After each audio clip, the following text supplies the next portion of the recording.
আজকে নতুন একটা খাবার খেলাম, শসা তেঁতুল দিয়ে মরিচ দিয়ে মাখানো। হ্যালো সবাইকে, কেমন আছেন? আশা করি সবাই খুব ভালো আছেন। যে আমি মোটামুটি আছি।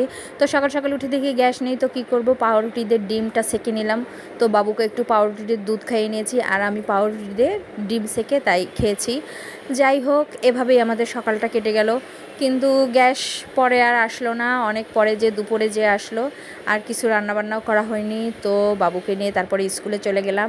এবার স্কুল থেকে এসে শসা কেটে নিলাম। তো শসা কী করলাম, শসা কুড়নি দিয়ে কুড়িয়ে তারপরে তেঁতুল দিয়ে মরিচ দিয়ে মাখালাম, বেশ ভালোই লাগলো। পাশের বাসার ভাবি এই রেসিপি একদিন খাইয়েছিল, তো ভালোই লেগেছিল। তা ভাবলাম আমিও একটু বাসায় এসে করি।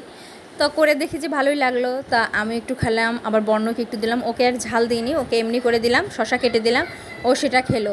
আর এই যে ও লাফালাফি করতেছে আর খেলা করছে, ওই একা একাই খেলা করে আর লাফালাফি করে, আর কি আর করবে।